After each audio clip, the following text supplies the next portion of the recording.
এত রাতে কোকিলের কুকুকু কুকু।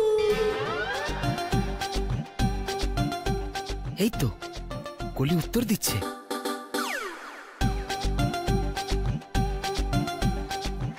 বাইরে এসো, আমি অপেক্ষা করছি।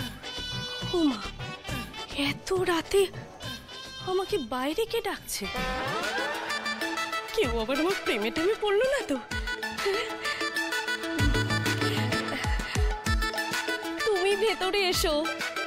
আরে আমাকে আর ওয়েট করিও না, তুমি বলে যদি কেউ দেখে ফেলে তার চেয়ে তুমি বরং বাইরে এসো না, তোমার সুন্দর মুখটা একবার দেখি।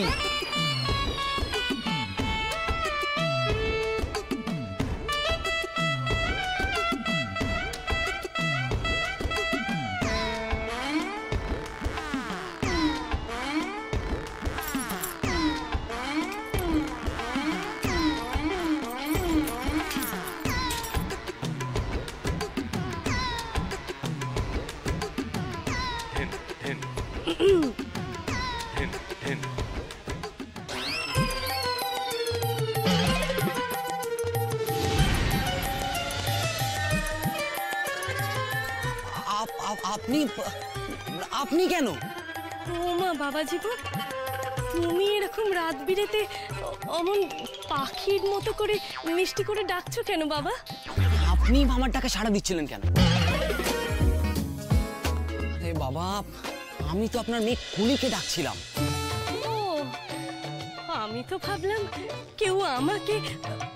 যাকে কুলি তো সেই কখন খেয়ে দিয়ে ঘুমিয়ে পড়েছে, তুমি আগে বলতে পারতে, তাহলে আমি ওকে জেগে থাকতে বলতাম। মুশকিল বাবা, উফ, আমি তোকে বলেছিলাম যে আমি রাতে দেখা করতে আসবো, আর ও কিনা খেয়ে দিয়ে ঘুমিয়ে পড়লো। ও আচ্ছা ঠিক আছে, আমি ওকে ডেকে আনছি, কেমন? হ্যাঁ। ও বাবা জীবন, তুমি এরকম মশার কামড়ে বাইরে একা দাঁড়িয়ে থাকবে কেন? তুমি ভেতরে এসো না, ভেতরে বসে যতক্ষণ খুশি দুজনে গল্প করবে, কারো কিচ্ছু বলার থাকবে না। না থাক, মুখটাই নষ্ট হয়ে গেল। আমি কাল আসবো, আর আপনি আপনার মেয়ের হয়ে দয়া করে আর প্রক্সিটা দেবেন। চল।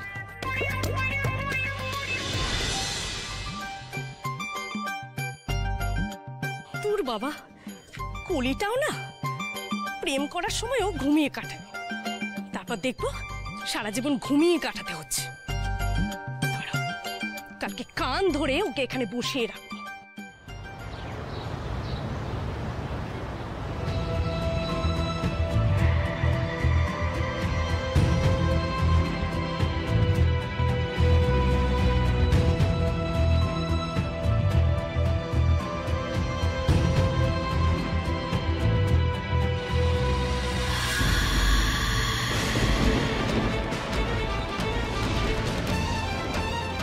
কেন মাঝে মাঝে এরকম মনে হচ্ছে কেউ আমাকে দেখছে, ফলো করছে?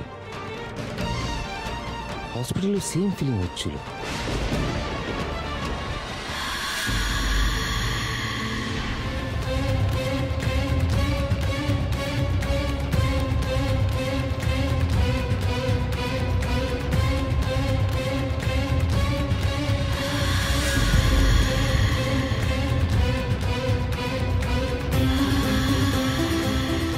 কে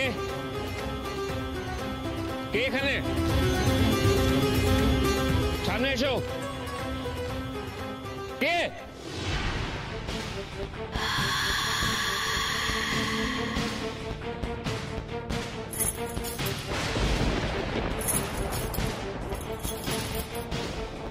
এই শব্দটা কোথা থেকে আসছে?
তুমি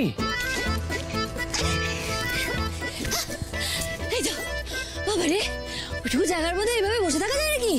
হাত পা কোমর সব ব্যথা হয়ে গেল। তুমি এখানে কি করে এলে? তুমি তো বাসে উঠে গেছিলে।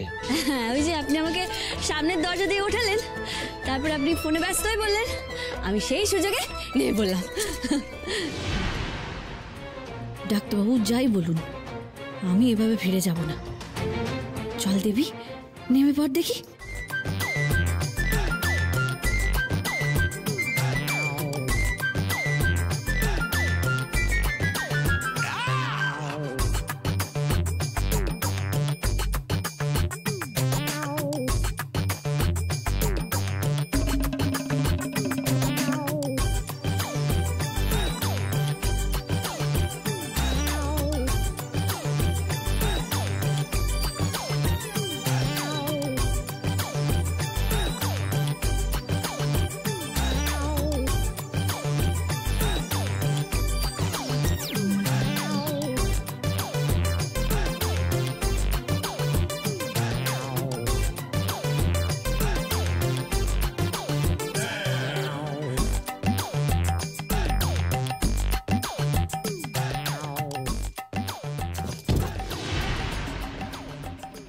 মাই গড, তুমি তো দেখছি আঠার মতো লেগে গেছো আমার সাথে।